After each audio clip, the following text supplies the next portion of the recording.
Hey guys and gals, it's JC with Wax Poetic Pro Wrestling. And as I had stated to you guys a couple of days ago, when I did my last video, um, I was going to do an Elite Eight, um, basically an Elite Eight for each the men's and the women's Royal Rumble for this year. The event is tomorrow, so obviously I gotta get I gotta get this video on the road here, or else it's gonna be kind of pointless to even do the video if I don't do it tonight, obviously. So the inspiration for this video though is Sean Ross Sapp and the people over at Fightful did a 3-hour Royal Rumble compilation video. That is a bunch of interviews with various talent over the years, and specifically the Royal Rumble stories, insights, and anecdotes. So specifically, in relation to this, they were saying that in years past, Royal Rumbles were. I don't know if this is still true. I guess it would make sense that it would still be true, because it does make sense, this whole concept that I'm going to talk with you now about. So they would used to break the matches down into two parts. So you would have the first part of the Rumble, which would be the first 22 people, and then that would be one group of people working on the beginning of the match, and then there would be the final 8, which would develop the stories and the interactions within the match for the last 8. So, and I thought it was a good way to, very good insight and a good way to actually put together a Rumble. Now, this is probably something that happens over the course of months or weeks, how they would decide this ultimately. Obviously, it is pro wrestling, so it's ever shifting, ever evolving, as far as, who's in the 8, who's on the outside looking in. There's always going to be surprises within the top 8. Because obviously there's people that are favorites that are going to get eliminated earlier as a surprise, and then there'll be other people in those people's places, obviously because they're not in it anymore. So it's a really interesting concept. So instead of just picking my winners or whatever, my final 4, I'm going to actually pick the final 8 for the women's and the men's Royal Rumble. And I will give you who eliminates who, specifically. And I will also going to give you who my bubble boy or bubble girl, that's a poker term actually. If you're outside of the money, they consider you a bubble boy or a bubble girl or a bubble player because you didn't get in the money. Now, obviously the final 8, it's not as if you don't get any money if you're not in the top 8. But as far as the prestige factor, there is more of a prestige the further you go. If you're in the final 8, or if you're in the final 4, the final 6, those are accomplishments. Like I said, they do mix and match these things to manipulate what they want to do as far as the future stories and the future matches and things of that nature. So with that in mind, let me just start off first off saying I'm going to do probably a video here shortly again, just about the whole Vince McMahon situation, and leading into that, I think the first thing I will have to come right out and say right now is, guys, I don't think Brock Lesnar is going to be in the Royal Rumble this year. I think the heat is too tremendous on the company and Vince McMahon, and specifically and now Brock, because everybody was basically saying he was on his way to returning tomorrow, probably to set up some type of showdown. I was assuming with Gunther, because that's a match that they've been talking about for a number of years now. I don't know if that match will ever happen. I don't know if Brock will ever come back to wrestling. It took a lot to convince him to come back to wrestling. And one of the reasons why he stuck around wrestling was because Vince was around. The whole thing when Vince originally got ousted from the company, I think it was a year or two ago or whatever it was. I forget what the exact time frame on that was, but Brock reportedly had just got up and was just ready to quit, basically. He had to be talked out of that whole thing of quitting. So it could be we see the last of Brock Lesnar. At the very least, we don't see Brock for a very, very, very long time. So, aside from that, like I said, I will do a video later talking specifically just about the Vince McMahon situation.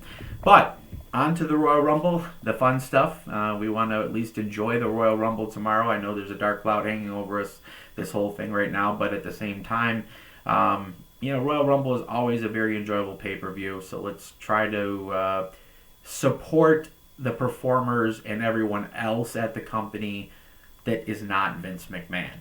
Okay, so just everybody keep that in mind that, you're supporting everybody else. Fuck Vince, whatever he did, it's not even important anymore. So, with that in mind, let's get into the top 8 or the Elite 8 as I see it. Now, I'm going to condense this down a bit. Like, I didn't put any real surprises necessarily in these lists of 8. I'm assuming a couple of these situations will be handled in the middle of the Rumble somewhere, or not in the Elite 8. At least once every year, there's top guys or girls that ended up being eliminated a lot earlier than the final 8. But just for the purpose of maximizing the storyline, like I said, I only have a certain amount of time to actually fantasy book this or whatever myself, so that's basically what I'm gonna do, and I'm not gonna factor in surprises like somebody that they're expecting to be in the final 4 actually gets eliminated in the middle of the Rumble or something like that. So we're not even gonna get into that. We're just gonna go straight pure enjoyment on this one. So the women, okay? So your final 8 will be, the final 8 is Liv Morgan, Becky Lynch, Bayley, Nia Jax, Trinity Fatu, Kairi Sane, Asuka, and I think that's it. Oh, and Bianca Belair. Okay. So that is your Elite 8. Now, this is the way that I see this. Okay. I think that Bayley comes, just to get the Iron Woman out of the way, my pick for Iron Woman this year is Bayley.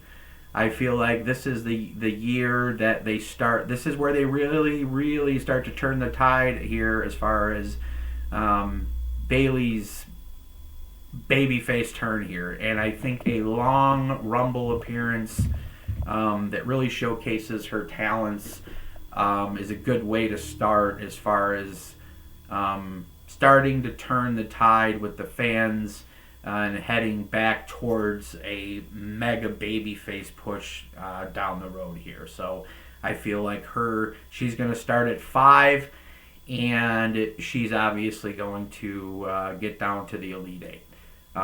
She's going to get pretty deep into the Elite 8 as well. So, I mean, she's going to be, no spoilers, obviously, for a few minutes, but Bayley's going to be towards the end. So, let me just say that. But she's going to have the longest time in the Rumble this year, starting at the 5 position is my prediction. So, also want to give and I'm going to start this out with the Bubble Woman.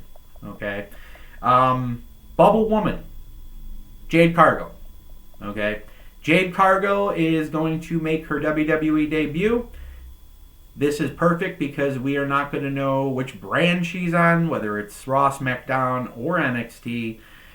She could just come in the Rumble, make an appearance, get herself known to the fans that she's here, she's debuted, and she's open for business as far as taking on all challengers. So, but what I see happening here is preceding the Elite Eight, there will be a showdown between Bianca and Jade.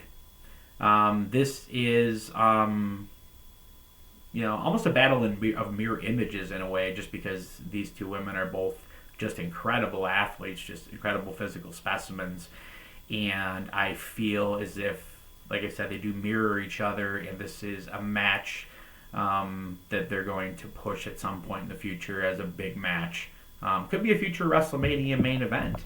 I don't know if it'd be this year necessarily, but it would definitely be at some point. So, but I do feel as if Bianca is going to best Jade, and she's going to knock her out in 9th.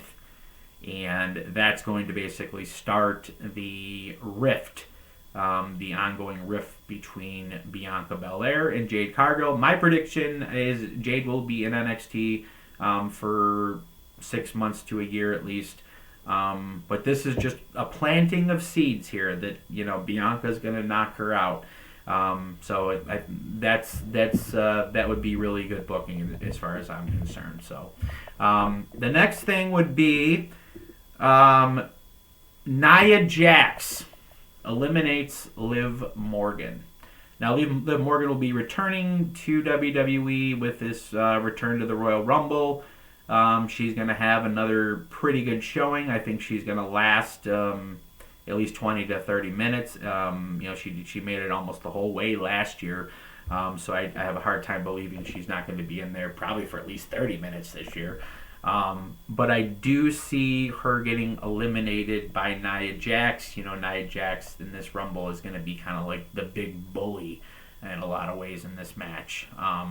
You'd be knocking a lot of people out. I think she's going to have a lot of eliminations in this match. So, moving on. Now, this is where it kind of gets interesting because we know that Kairi Sane, Asuka, and Bayley are all in the match together in Damage Control, and you would think that they would try to work together and get down to the very end together, and then maybe decide at that point, what they're going to do. Obviously, they've all been saying Bayley's going to win the title or win the Rumble and go on and beat Rhea. And we're going to hold both world titles, and we're going to have all the belts, and we're all going to be a happy family. I don't think that's how it's going to go down tomorrow. I think what's going to end up happening is a very surprising development is going to be Kairi and Asuka coming off of winning the tag belts tonight. That's my prediction as of right now. I haven't watched SmackDown yet, or haven't started watching it. I'm DVRing it. But my prediction is they will win the tag belts tonight. But what I foresee happening, I foresee Bayley eliminating Asuka and Kairi both at the same time. And that is definitely going to cause a rift there. They're not going to be none. They're going to be none too happy that they were eliminated by the woman in their faction, especially when it didn't get down to the final 8. But obviously Bayley's a competitor.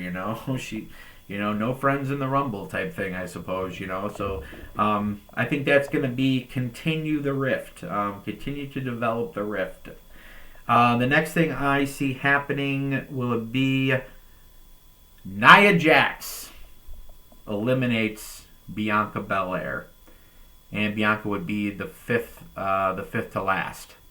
I think this sets up Nia and Bianca maybe down the road, maybe a Nia feud with for Bianca is the next step. After WrestleMania she moves over to Raw because it looks like the next big mega women's match I would be booking it for next WrestleMania, Bianca versus Rhea, because they really haven't done that yet. They've only really met in the Rumble, and they are clearly the two top women in the company.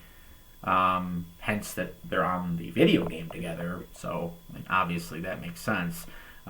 That's where the company is positioning them. So I think Nia knocking Bianca out sets up some interesting possibilities for the future. And obviously, you keep Bianca out of the title picture short term. Put her on the back burner, and then after WrestleMania, you kind of start that ascent back to the world title, which I think does end next year with Bianca dethroning Rhea Ripley finally, and after 2 years, and becoming the women's champion. So that would be how I would do it if it was me. That's my long-term booking story there. So the next thing would be the next elimination. We're down to the final 4. We have Becky Lynch, we have Bayley, we have Nia Jax, and we have Trinity Fatu, who has returned from TNA Impact. And is having a great showing in the Rumble here. But she will be eliminated next. She will be knocked out again by, you guessed it, Nia Jax once again, the big bully. Setting up maybe another match down the road between Trinity and Nia.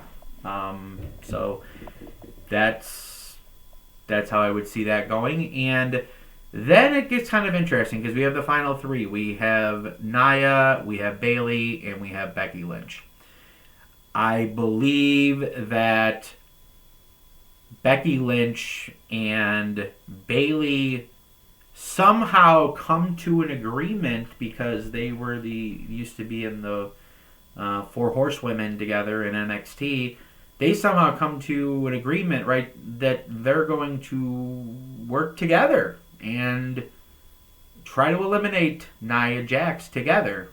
They see her as the biggest threat in this match, and they figure, hey, we'll knock her out, and then when we knock her out, it'll become down to you and me, and the best woman wins.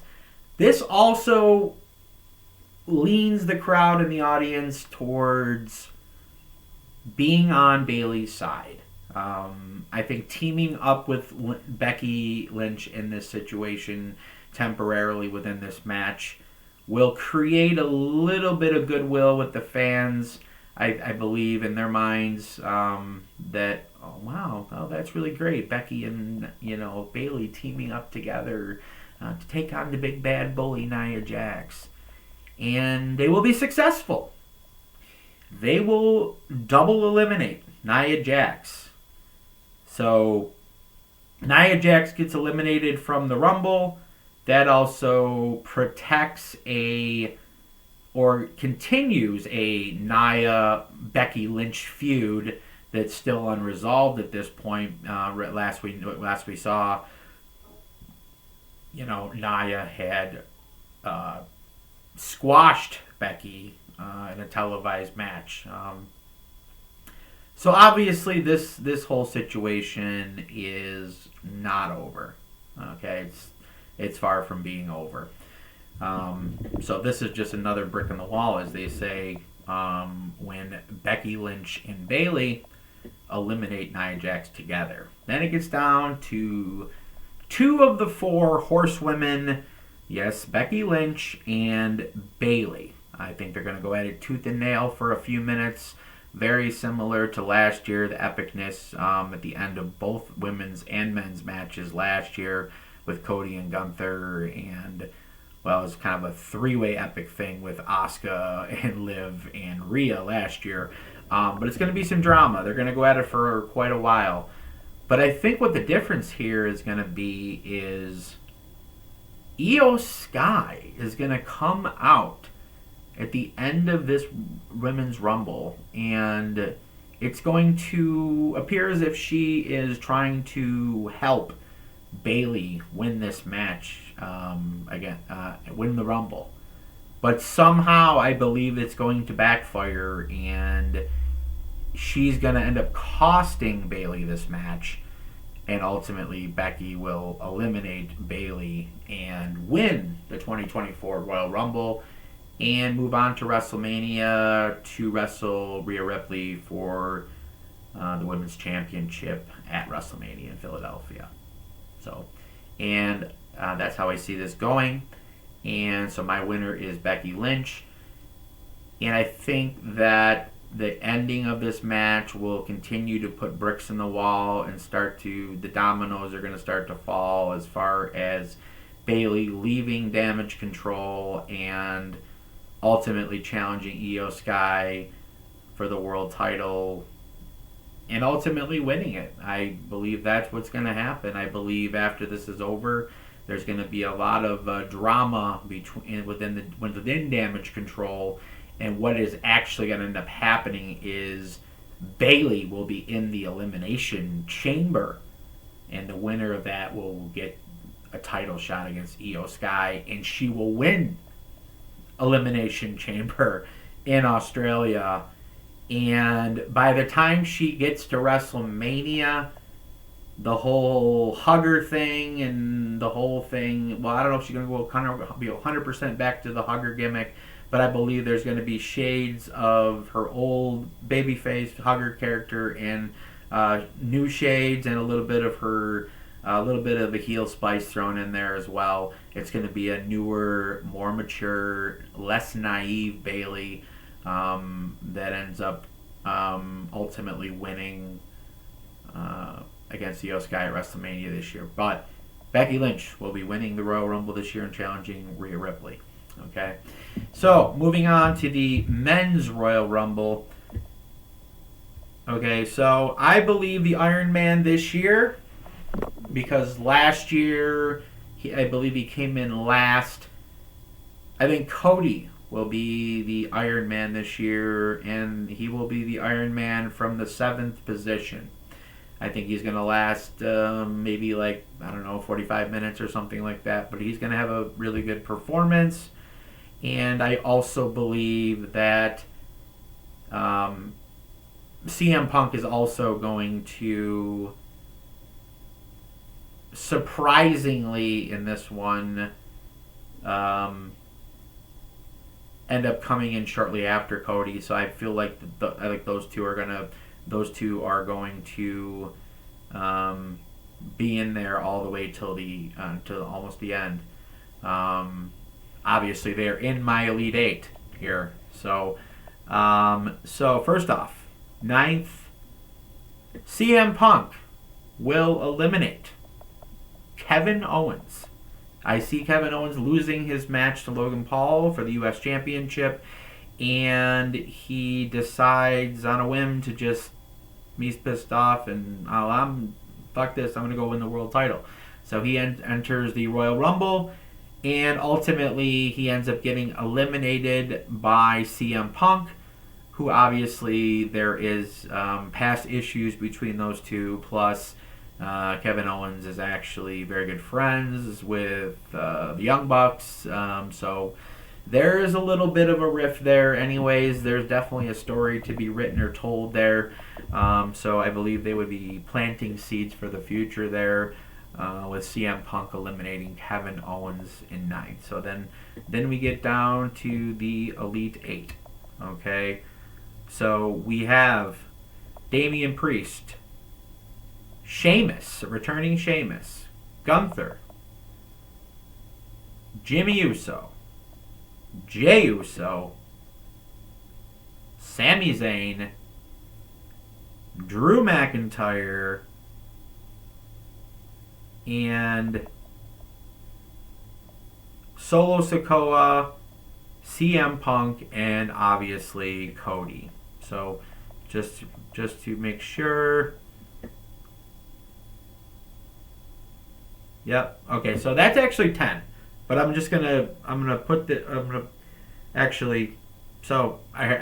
scratch that. So I believe that, yeah, so sorry, Sami Zayn and Drew aren't in the final 8. This is actually, they will be going out in 10th and 11th. They will be eliminating each other.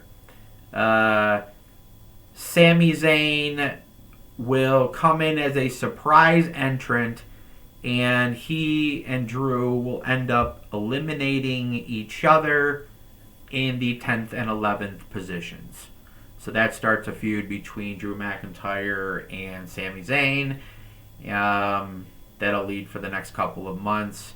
I don't know how that one's going to end up, obviously, because Drew's contract is still up in question. So who knows? Maybe this is leading to Sami going over Drew clean at WrestleMania. But I believe that they need to capitalize on this storyline. That's where they left it for Sami. So this would be a perfect opportunity to get Drew out of this match. So he's protected and still strong, but it's also he doesn't win the Rumble, and he continues a storyline with Sami Zayn.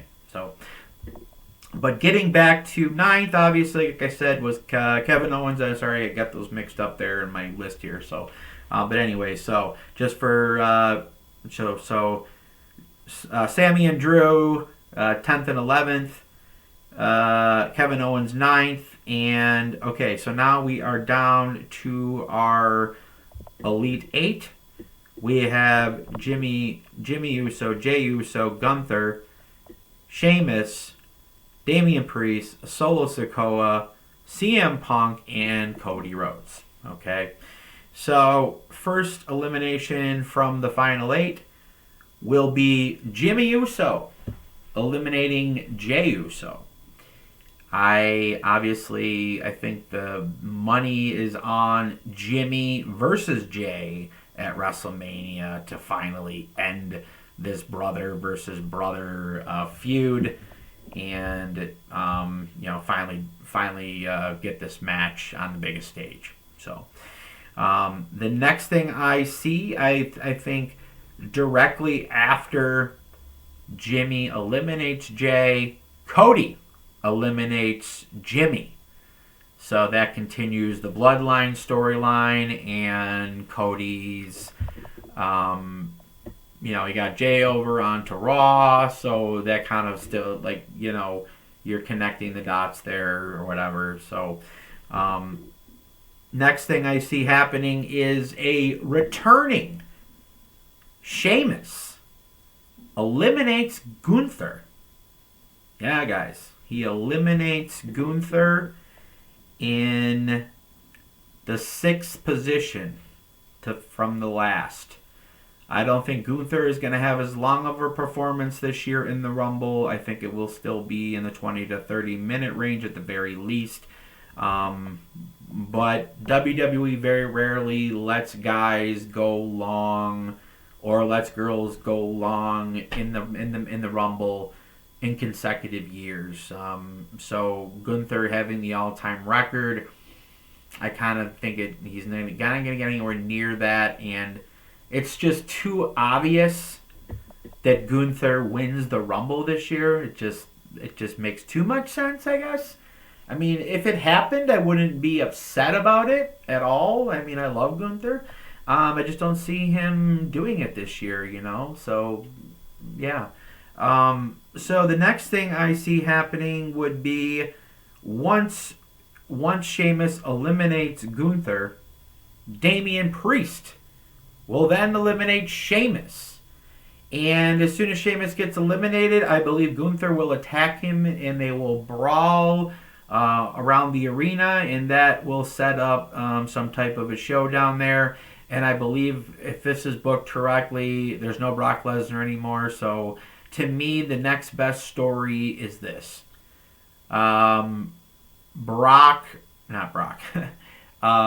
Sheamus versus Gunther at WrestleMania. Sheamus has yet to win the Intercontinental title. I believe that it will be a no DQ match, and there will be a lot of violence and crazy heavy shit in that match. So I think Sheamus would come out on top here in a war, but it would be not a traditional wrestling match. So kind of like when Brock came back to WWE and he lost to John Cena, but it was in like a no DQ or no holds barred or an unsanctioned match. He was using all kinds of weapons, so basically you're still protecting him in that situation, like saying, hey, in a fair fight, this guy probably kicks this guy's ass, but he's got weapons, and you never know when there's weapons involved. So I believe that's a perfect way to get the title on Sheamus, get the title off Gunther at WrestleMania, and then Gunther is free to pursue the world title at that point, but still has a gripe or a bitch as far as losing the Intercontinental title to Sheamus. So I feel like this is the start of that, or at least this is how I would do it if it was me. So, so the next thing would be, so we are getting down to the final four. The final four: Damian Priest, Mr. Senior Money in the Bank; Solo Sikoa, the Enforcer from the Bloodline; CM Punk; and, of course, Cody Rhodes. So the first elimination would be a bit of a surprise elimination, but also maybe planting seeds for a babyface turn down the road, which I feel they're already teasing that in vignettes backstage. But Solo Sikoa eliminates Damian Priest. A little bit of a surprise there because they're both heels at this point. But I think it would give the crowd a little bit more sympathy towards Damian Priest, considering, like I said, the vignettes backstage with R-Truth, like, he's the only one that kind of, like, is, like, a nice guy to R-Truth, and, so they're kind of already kind of planting those seeds that Damian isn't such a bad guy, apparently. So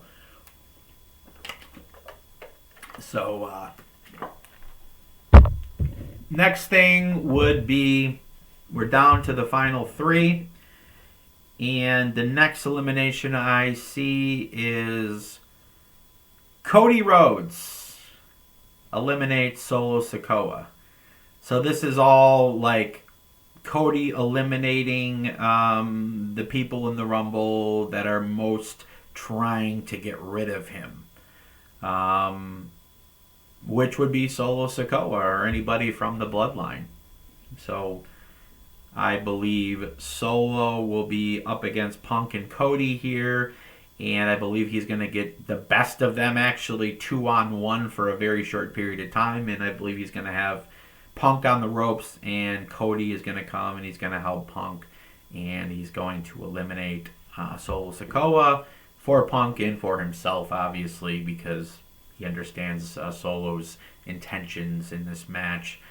His intentions are to terminate any of the Tribal Chiefs' competition for that undisputed Universal Championship. So we are coming down to the final two. And you guessed it. CM Punk and the American Nightmare Cody Rhodes. This will be another epic ending to the Rumble, and I think ultimately Cody gets the best of CM Punk, and he officially gets the opportunity to finish his story at WrestleMania. I think leading up to this match, there's been a lot of interactions between a lot of different wrestlers, because I feel like WWE is trying to get us all off the scent of what's really right in front of us, and it's Cody Rhodes that needs to finish his story. But they've been expert at, kind of teasing that a lot of different people can win this Rumble. And this is actually one of the better planned, booked journeys to the Rumble that I've actually ever seen. I mean, I got to hand it to Triple H, how they've weaved in these stories in and out, and how they've kept the Rumble participants that have been revealed to be very low. So people can't really just go and look at the field and go, well, that guy ain't going to win, that guy ain't going to win, that girl ain't going to win, that girl ain't going to win, because there's really nobody announced. So I will give them credit here and say that, man, they did a really good job of keeping the mystery. altogether with this whole thing this year. So, like I said, it's going to be an exciting Rumble. It's too bad that this whole Vince McMahon thing is hanging over their heads, so to speak. But I believe this show is still going to be phenomenal. And like I said, let's not focus on him, and let's and what's going on there, and let's focus on the performers, the guys and the girls, and the people involved there that are putting the show on for our entertainment. And let's give them their due, and we'll worry about the whole Vince situation down the road. So, but I'm really excited about this Rumble. And like I said, I encourage you guys to go out and watch that 3-hour special through Fightful. Excellent. You can like, comment, and subscribe here. Go in the comments below and give me your Elite Eights, or who you see winning and why. I'd love to hear your thoughts before the match tomorrow. So we're a little under 24 hours away from the event. So get in those comments down below and sound off and tell me how you feel. Enjoy the Rumble tomorrow. And again, this is JC with Wax Poetic Pro Wrestling. Have a good night.